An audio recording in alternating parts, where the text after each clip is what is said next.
Hi there, my name is Kenneth, and I'm the Lone Dice Guy. Thank you so much for tuning in to my solo Dungeons & Dragons 5th edition adventure as Ming Zhao, a monk of the Order of the Dragon, Lion's Bane.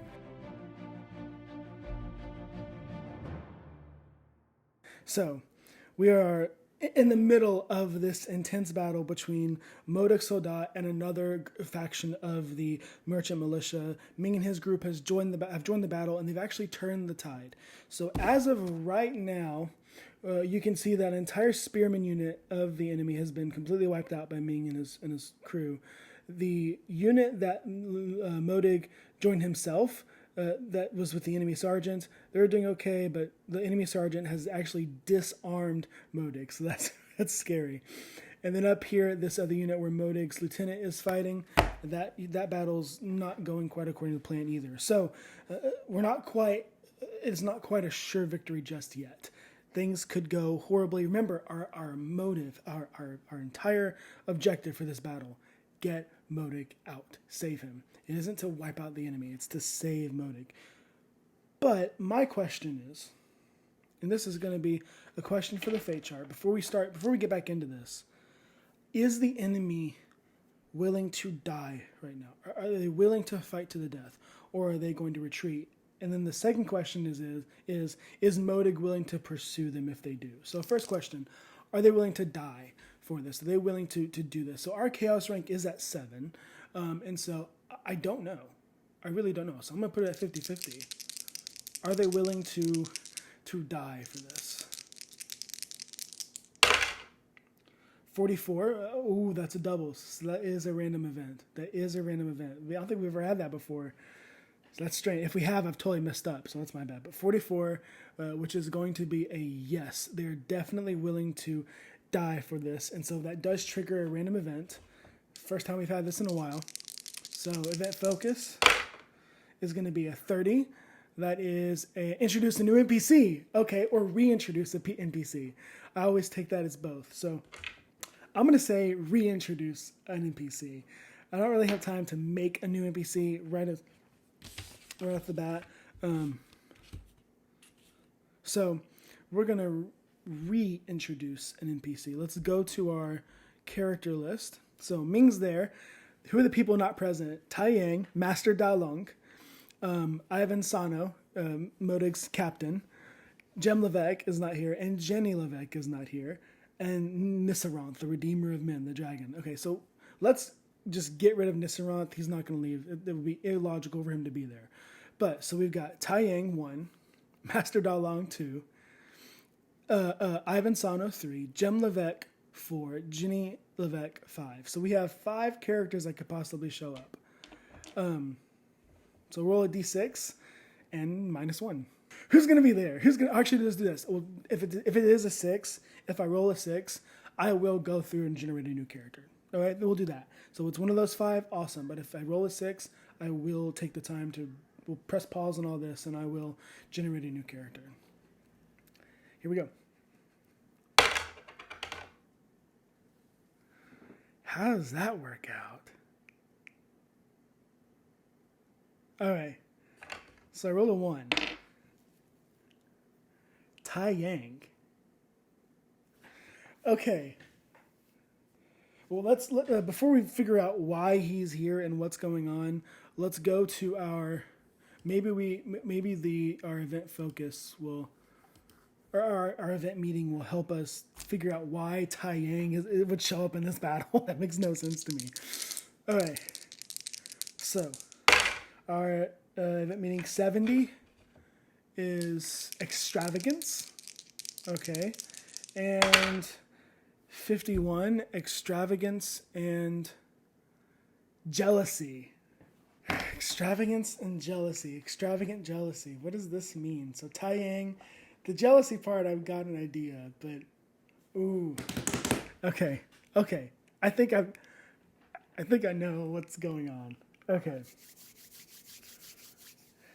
Okay, I think I know what's going on. So the battle is raging, and we're gonna continue this. I'm gonna ask one more question of the fate chart, and I'm not gonna tell you what it is. So 50-50, Whoa. Oh my gosh. I roll a 96, which is an extreme no. So as the battle rages on, well behind the caravans along the path, behind a tree, another figure is seen lurking behind a tree, peeking out, looking at the battle from afar. This figure is wearing a hooded cloak and has a quarterstaff in his hand. He has similar tattoos on his face as Ming Zhao. We recognize the camera, us the audience recognizes it as Taiyang.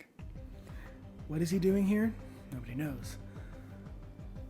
But as he's watching the battle from afar, he sees Ming and his compatriots winning, doing well. Or at least they're in the thick of it, right?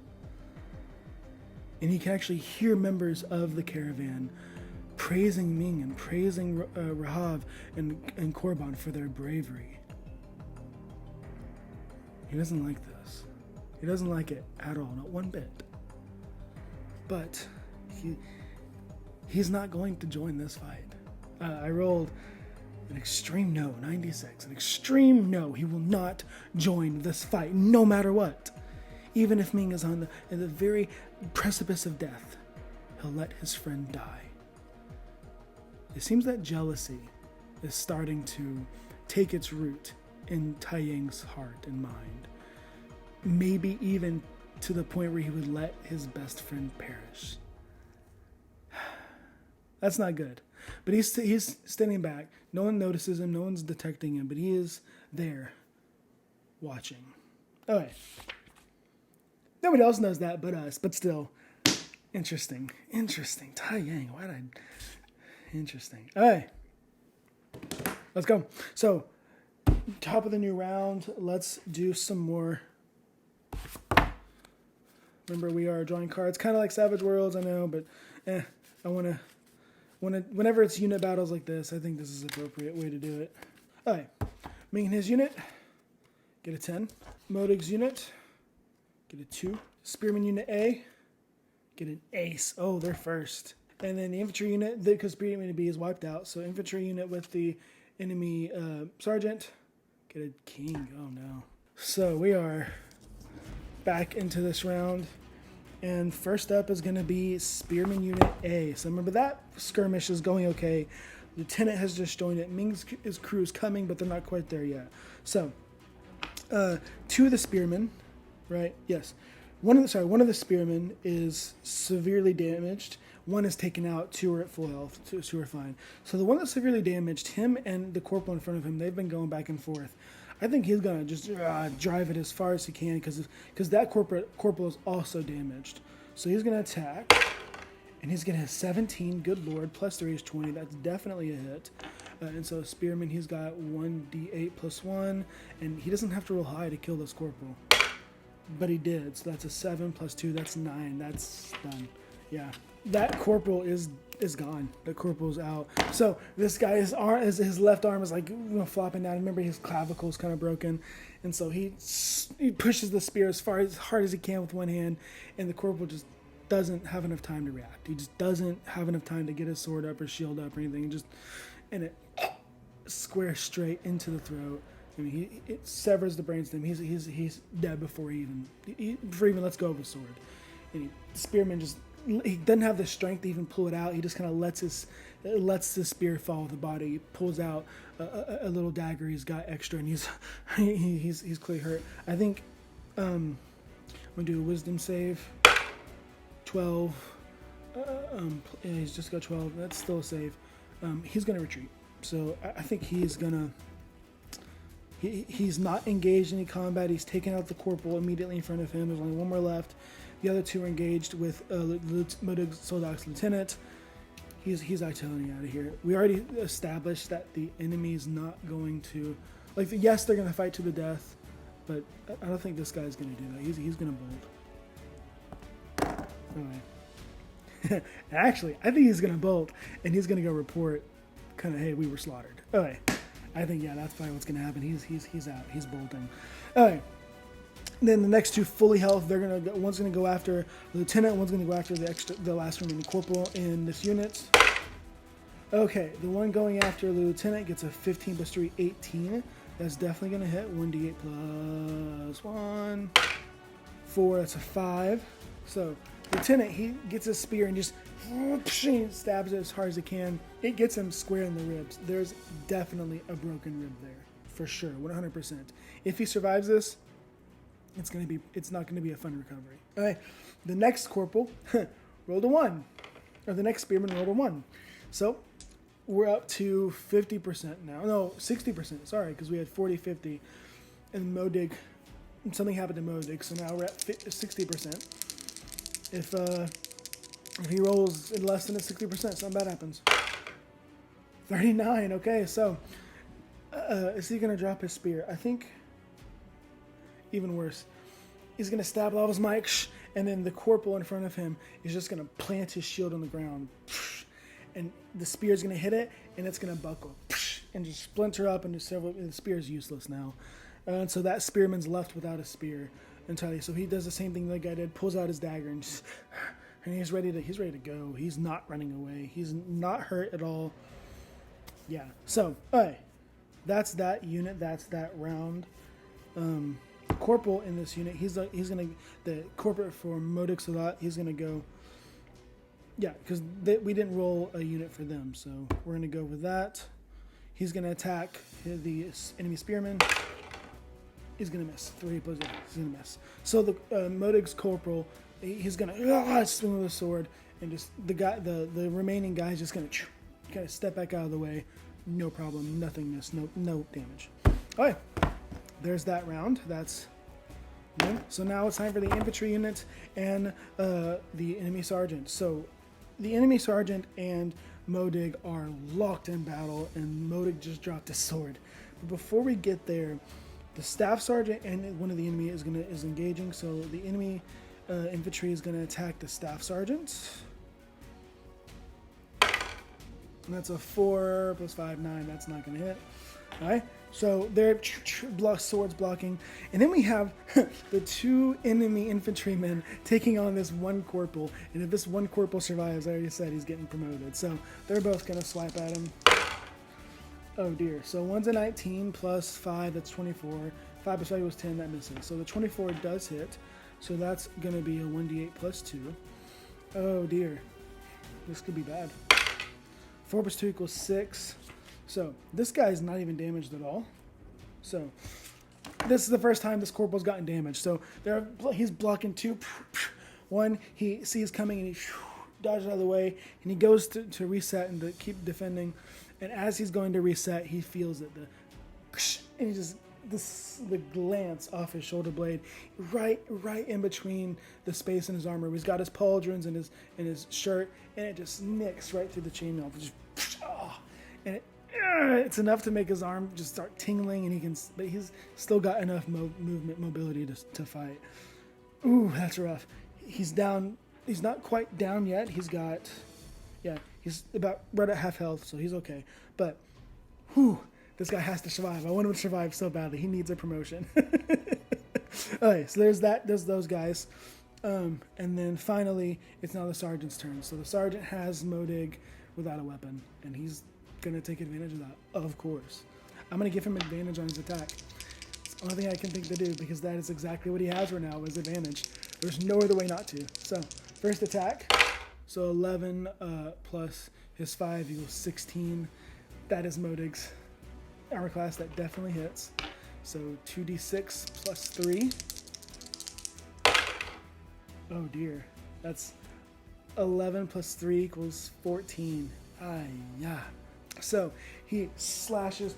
In the first attack, Modig tries to back up, but he slashes through, just cuts a gash in his armor, and armor pieces and chunks of leather and metal just go flying in the air. And Modig it hurts. It hurts a lot. He's definitely going to leave it if he survives. So that was the first attack. Now let's go to our second attack. All right. And actually, he's going to do this. Sorry. Oh, and next it was a 1 and a 2. So not a critical fumble, but definitely still a miss. you know, he does that, and Modig steps out of the way. He's like, he's trying to step back a little bit, and the guy misses. I am going to have to roll a d6 to recharge his Rally Troops ability. Doesn't recharge.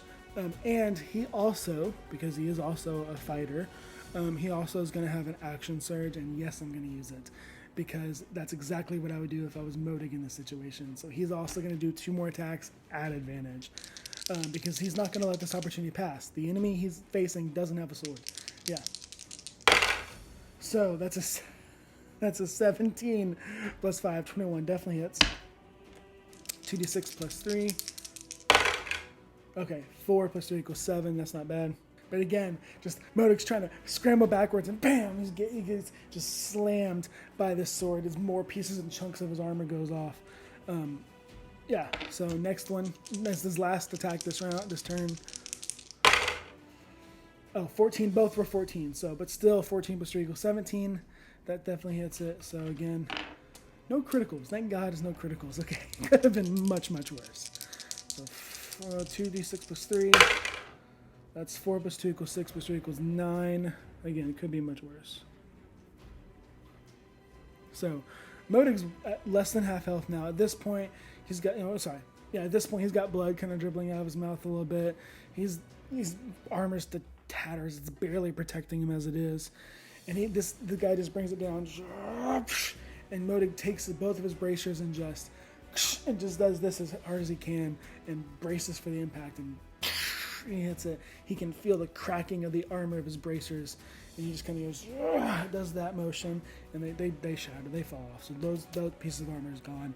He's not going to be able to use that move again. Alright, so this guy just used every single ounce of what he has to try and go against Modig, and still only brought him down to half health. Thank God, no criticals. But okay, so that's his turn. That's that unit. Next is Ming Zhao's unit. Alright, so they're going to go and slam into Spear Unit A. And so Ming's gonna, he's quicker than the others, so he's jumping, he's running ahead, and he's gonna go after the Spearman unit that has been attacking the Modig's lieutenant. And so he's gonna do his 2 attacks. Actually, Ming has something called Stunning Strike. When you hit it with immediate attack, you can spend 1 key point to you already have stunned until your next turn if it fails a con save. So let's roll to attack just our first one. 13 plus 8 is 21. That definitely hits. So it's got to do a con save, 15 DC. This is just a Spearman, 0 con, so it's just going to roll a d20. 9, so it fails. It's now stunned. Okay. And then Ming's going to go to the next one, hit it. And remember, this is the one that's attacking the corporal in this unit. 18 plus 8 is 26. Hey, wow, Ming's doing really good this fight. Holy crap. And he's also going to spend another key point for that. Again, just a d20. Natural 20. Okay. So he doesn't fail. He's not stunned. But the first one is stunned. But now we got to apply damage from the sword. It's a d10 again. So the first one, that's stunned. Oh, geez. For real? So the first one's just 7 damage because it's 1 plus 6. So he's at 4 health, but he is stunned. All right. Second one's not stunned, but he still gets hit. 5 plus 6 equals 11. So hey, he's not stunned, but he's done. So first one, Ming kind of runs up behind, and he just kind of with the hilt of his sword, and it like freezes. Not freezes, but he kind of like does that. And remember, stunned in 5th edition means they're incapacitated. They can't move. They can only speak falteringly. So they automatically fail strength and dexterity saving throws, and attack rolls against them have advantage. So Ming just kind of ended this guy's fight. And then he goes up to the next guy and tries to do it again. And he does it a little too hard. And he just knocks the guy so hard he accidentally kills him. He knocks him out, and he clearly not just gives him a concussion like he did the first guy, just completely ends him. Whoops. But I think at this point he's going to see the guy that ran. He's going to see him off down the path running. And so we'll figure that out in a moment. It's now Korban's turn. He is an Oath of Devotion paladin. He sees the stun guy kind of go down, collapse. He is stunned. He knows it's wrong for him to do that, to attack someone who's defenseless. He can't do that as a paladin. And Rahav, likewise, has also taken certain... She's a peace cleric. She doesn't want to do that. And so they're not going to attack the down guy, but they are going to look at the other skirmish happening. I think at this point, the tide is turning, and everybody feels it, and everybody senses it. There are 2 corporals in the other unit that are severely injured. Rahav's going to go tend to them, and so is... and then Korban is going to motion to Ming and motion to the final kind of confrontation happening between the sergeant and Modig and that skirmish there. So they're all going to go this way. Modig, sorry, not Modig. Korban's going to go down, go down here to this skirmish. Right? This is done. This is done. Now they're going to go there. But again, we have one soldier who decided to leave. Not sure what Ming is going to do with that. So here's the fate chart. Is Ming going to go after him? I don't think he has the tactical mind. In fact, instead of going to the fate chart, I think I should go to his skills. I'm going to have him make an insight check. Right? D20 plus 7. We're going to say the DC is 10 plus... We're doing really well. So we'll just put 10 plus 7. No modifiers about difficulty. We're doing really well. Actually, I would say we're doing so well, I'm going to do a negative modifier. So 16. So 10 plus 7 minus 1 for good things happening. So 16 is our DC. 9 plus 7 equals 16. Okay, so I think he understands that guy running is gonna report what happened here, and that could be good or bad. Ming's gonna go chase him down. So Ming takes off to do that. That's it. That's all of their turns though. Alright. And then finally Modig Soldat. Okay. I'm gonna deal with the lieutenants first. So the first lieutenant of his outfit's gonna go after the infantryman in front of him. 8 plus 3 equals what, 11? 9, 10, 11. That's not gonna hit. Nope. And then the corporal in that unit's gonna go. The corporal that's definitely getting a promotion if he survives. It's gonna go after his guy in front of him. 18. See, this guy's gonna get a promotion. 18 plus 3 equals 21 for sure. Alright. I mean, it's not gonna matter much because the other guys are fully freaking. Alright. Anyway, moving on. So he's got a 1d8 plus 2 long sword. Okay, that's good. So 7 plus 2 equals 9. Alright, so this corporal who's definitely gonna get. I mean, he's got 5 HP left. Anyway, so he's engaging in combat, both of them. He notices this guy is distracted to his left, so he takes a moment to look at the guy to the right, and he's lines up this. He's dodging and weaving and dodging, and lines up the stab just perfectly.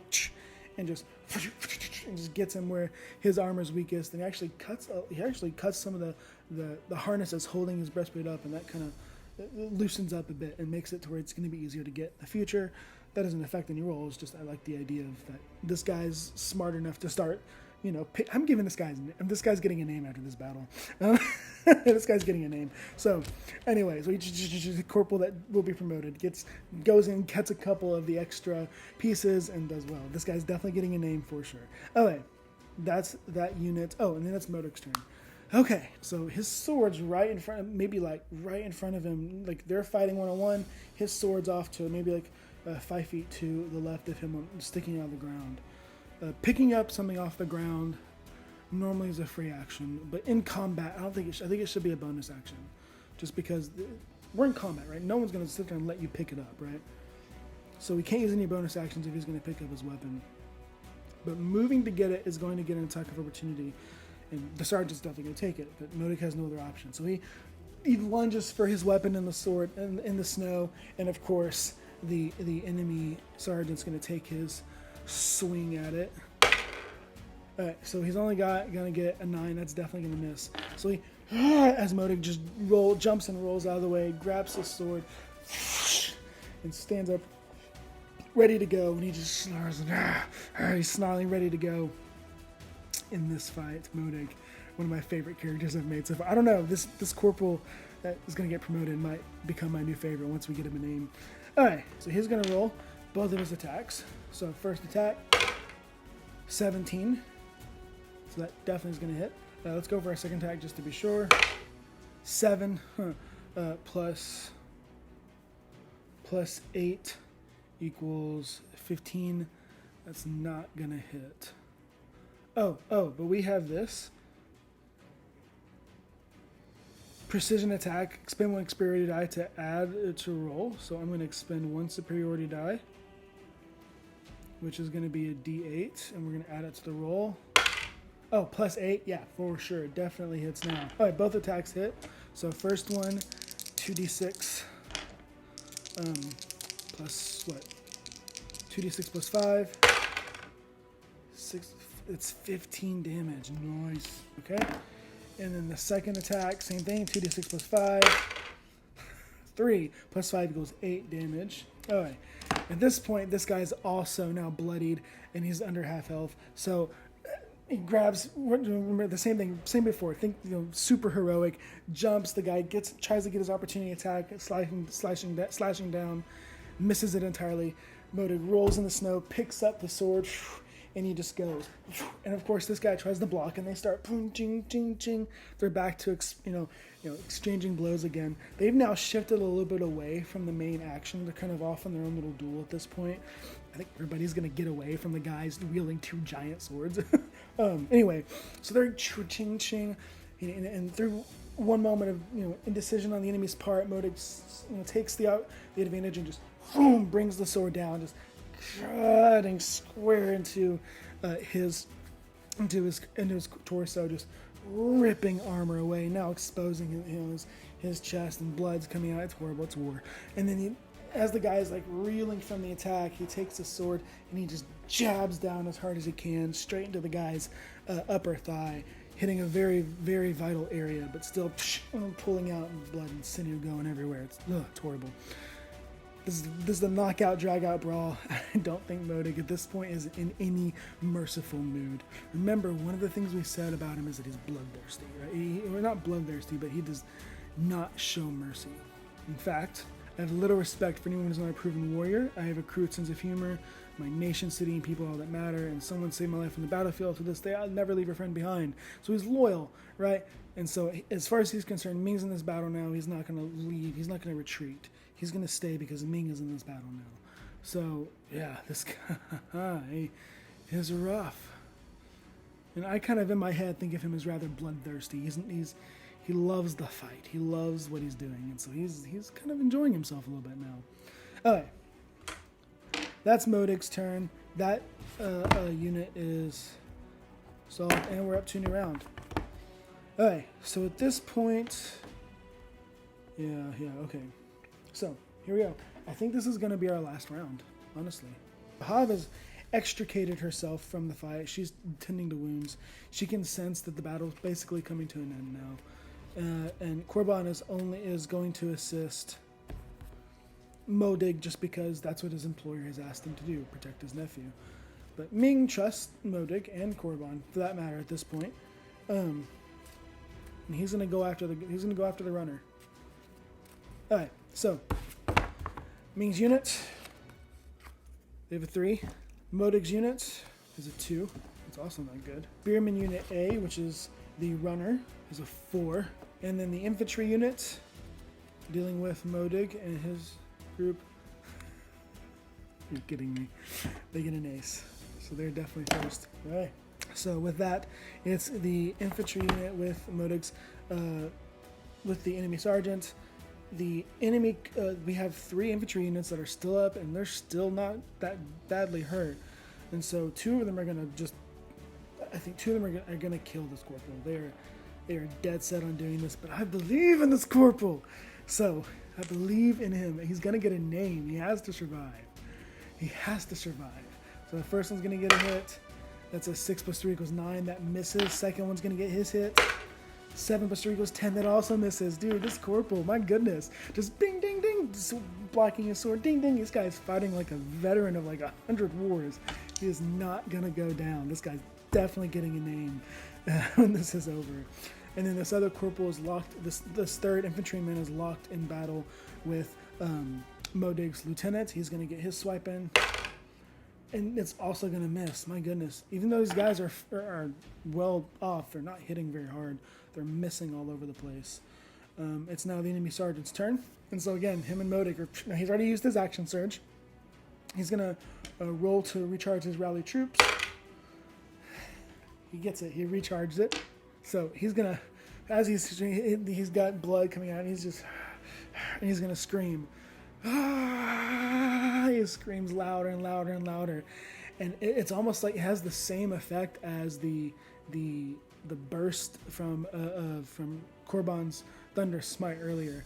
There's a hush over the battlefield for a split second, and then all of his men scream up in reply, and now they've got advantage on all their next attacks. So at least for their next attack, yeah.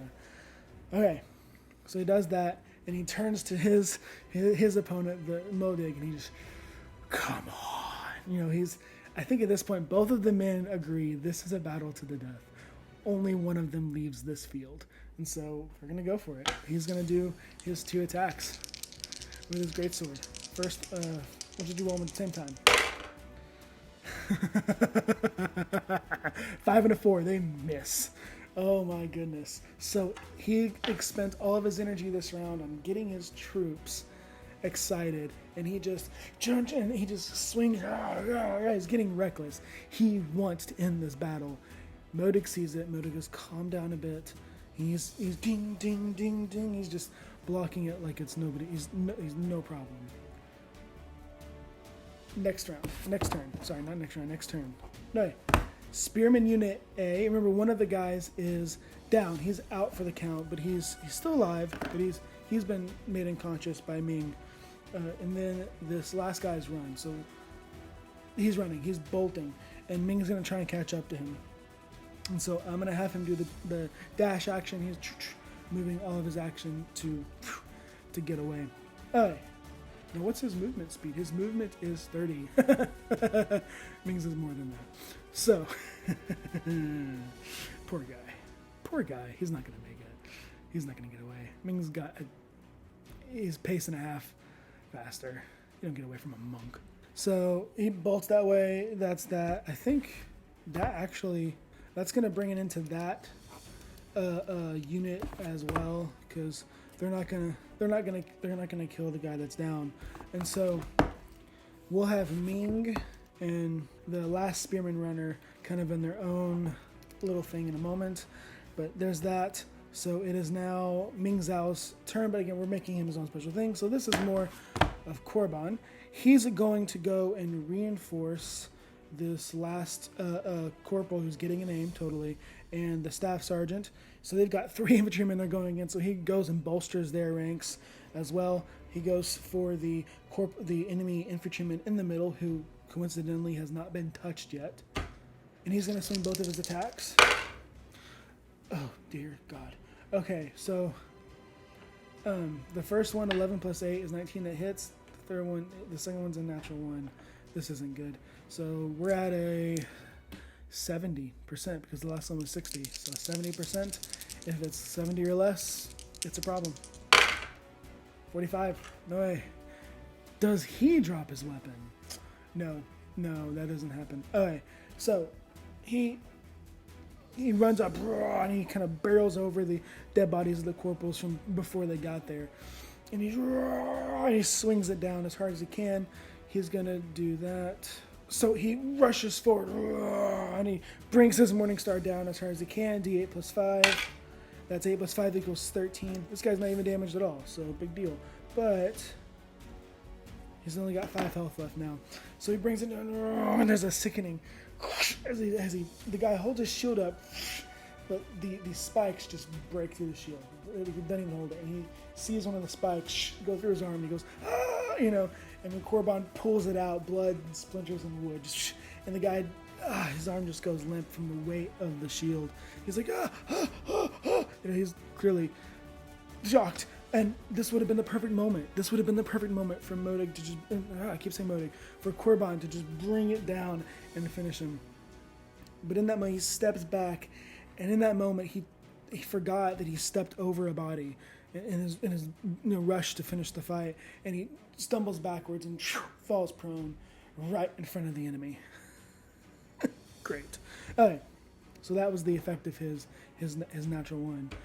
He's tired. Okay, it's been a long fight. It's been a very long fight, and it's now Modig Soldat in his turn. I think Modig is going to just continue going to town on this captain. He needs to get rid of him, and he's close to being dead. Modig can end this now. 2 attacks. First one, 7 plus 8 equals 15. No, it's not. But he's going to use his experience. He's going to spin with his priority die. That's plus 2. Oh my goodness, to make it a 17. That's hits because his armor class is 16. So he's expending all of his resources to make this happen. 2d6 plus 5. 5, 7 plus 5 was 12. All right. Go second attack. 3 plus 8 equals 9, 10, 11. Again, spending our superiority die to add a d8 to it. So we had what? 11. So we have to get a 5 or higher. This isn't good. 8. Yes. Okay, that's good. So it does hit. Okay, so we have to get max damage. 2d6 plus 5. This has to happen. 6 plus 5 equals 11 plus 5 equals 16. That takes him out. So, there's been a long knockout, drag-out brawl. At this point, both of them are breathing heavy, blood's spurting everywhere. They got bruises and cuts. They're exposing flesh. I mean, it's just, they are beat up to hell.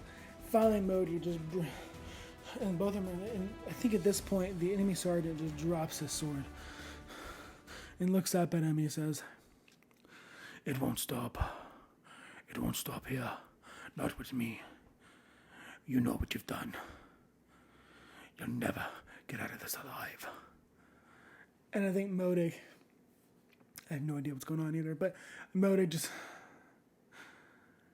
"See you in hell." And he takes his sword up and just, boom, just brings it straight down on his head, cutting his skull in two.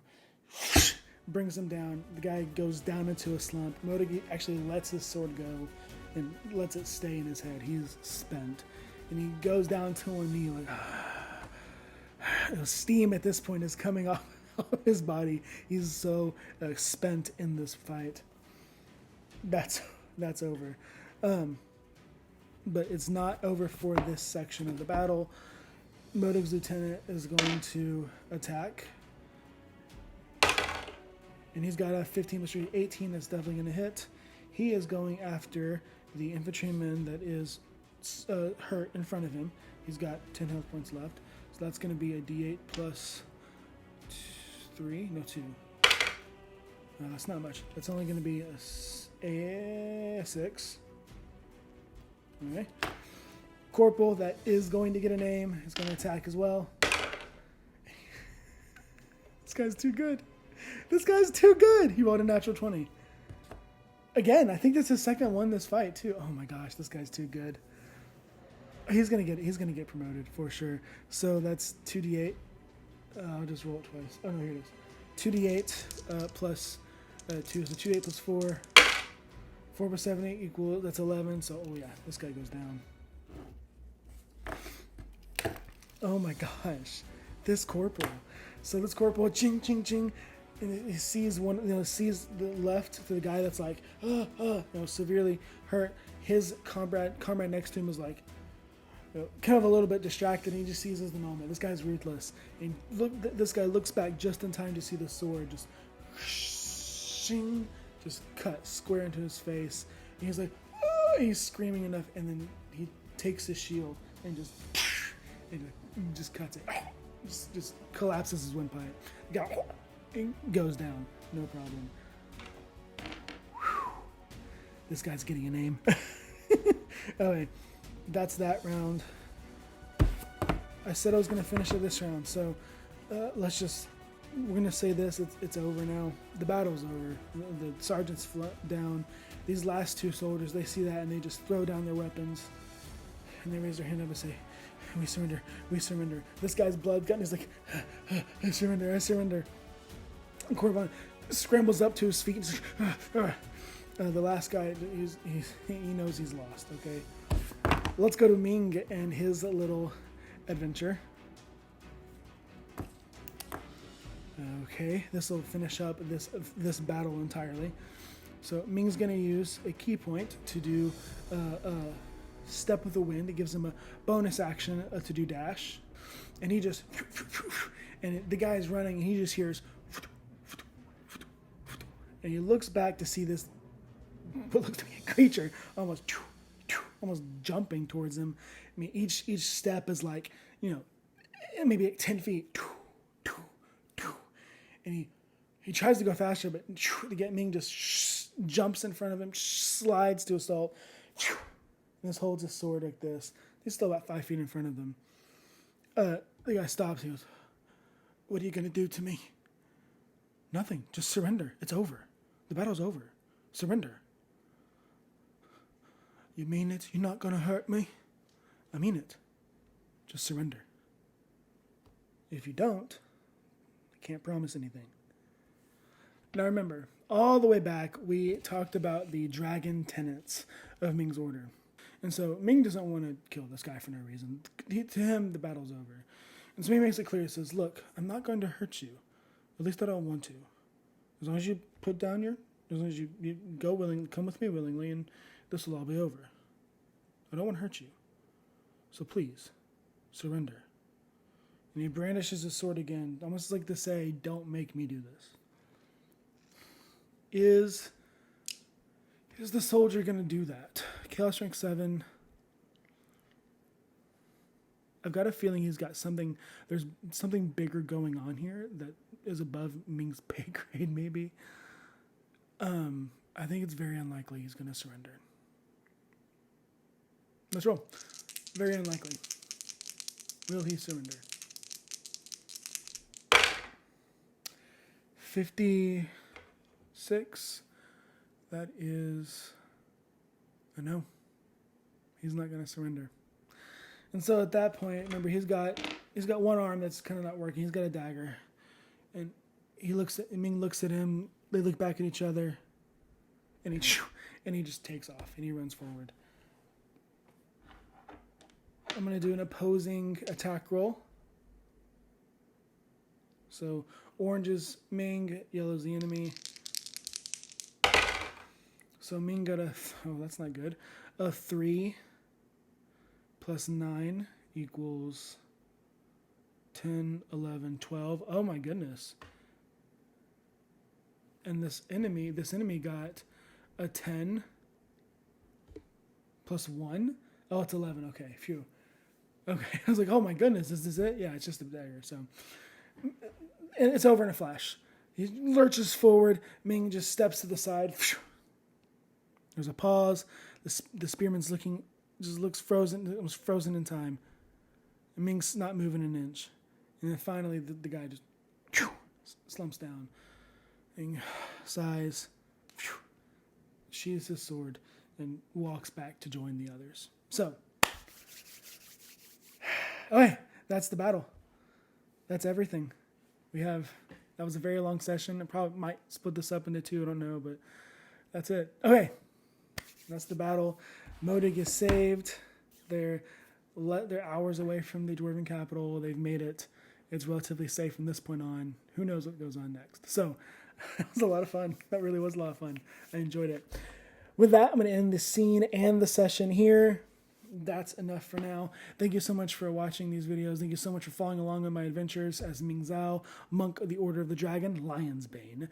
I hope that you will continue joining me. Next time, we are going to kind of do the aftermath of this battle, maybe figure out what Tai Yang's doing there, who knows, and other things. So, with that said, I'm Kenneth, the Lone Dice Guy. Thank you so much for watching. Have a great day. God bless.